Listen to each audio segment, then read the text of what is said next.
I spoke last week and watched through the science curriculum, so I got a couple bullet points maybe.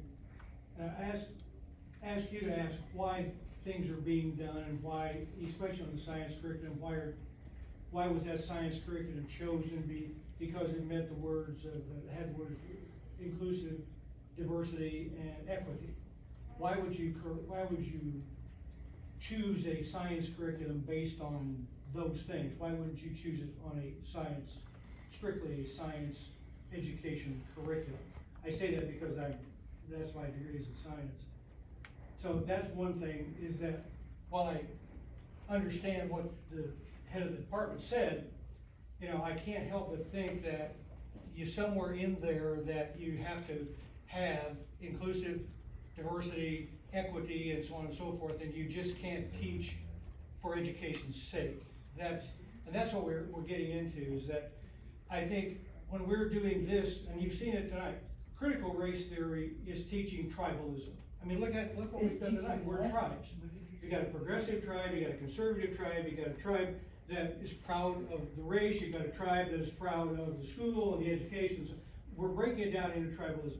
I think the last lady spoke a great deal of wisdom in that we need to move away from critical race theory into teaching everybody about this is equal. We're giving, you know, across the plane, education should be about equality, not equity. Equality means that not everybody gets a trophy. That's real life. You can say that up to 12th grade, that everybody gets a trophy. After 12th grade, it's everybody for themselves. There's no way that anybody can ever guarantee, you know, that everybody will be equal throughout their entire lives.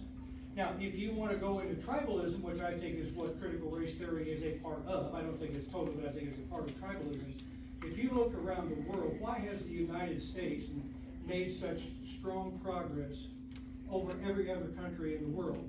Is because, as my predecessor said, is because we see ourselves as Americans. We don't see ourselves as black, white, Indian, green, white, red, blue, whatever. You know, I can sympathize with Ty back there because Ty, I know what the free cheese comes in. It comes in that brown box, you know, no wrapper on it, USDA free cheese. And I had a hole in my shoe in 7th grade. I was a poor kid in school.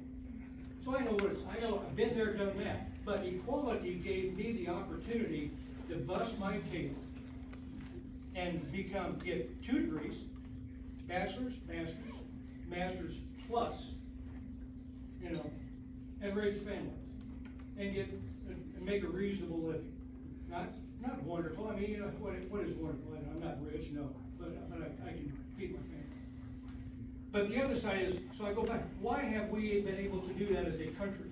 Because if you look at India, if you look at Africa, if you look at China, if you look at any other country in the world, France, socialism, England, socialism, we have been able to do that because they are based on the tribal system of government, the tribal system of living. They kill each other over there, people. The Sikhs, the 2 Muslim sects, I can't remember the other right now off the top of my head, they don't have any problem with killing each other, even to this very day. In Africa, tribal warfare. The United States has given them millions, billions of dollars in aid, billions of dollars in cash money. You know, and so what do they do? Where is it right now? You couldn't find it. It's one tribe over another, and they'll always be that way, you know, until they consider themselves free and equal people, and it's equality, not equity. And that's where critical race theory falls off the edge of the cliff, because it wants equity, it wants tribalism, it does not want Americanism. So, as a board, as a head of a curriculum, and I appreciate your comments back here, I really do. They're very good. And you're impassioned about it, and I like that. But you got to read. You got to be a good student of history, and that's one thing that I love. I love to read. Black, white, you know, back when I was going to school, had been a few years ago, we had a history book, maybe I'm close to 5, that taught all races. It was just history, period. That's what it was. And we talked about a lot of things, and as I said last time in this meeting, I've worked for and with all races for a good many years, worked with interracial couples, met them when I was in high school. You know, so yes, it is achievable to get out of tribalism. And we do a very good job of it, But Sir, affirmative action. Finish it up. Okay, give me one more second. Affirmative action, I went through that. And you had to walk into a room and say, I was black, I was white, I was Indian, I was black, white, Indian, Asian. Thank you very much. One of the four. You had to walk into a room and say that. And then you had a line of us. The worst thing in the world. I was kidding them, and I said, I want to be an Indian. They said, why? Well, you can't do that. Why not? Well, you have to have a tribe number. You can't be indigenous American without a tribe number. Well, how about if I'm black? Well, you can't be black because, look at you, you're white. So I knew them, and so we had it was a good joke. But that whole thing of affirmative action led us down a bad path. You know, into race riots and burning of wives and killings.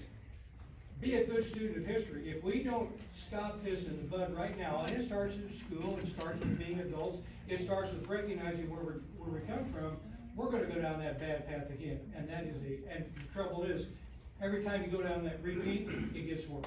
Thank you very much.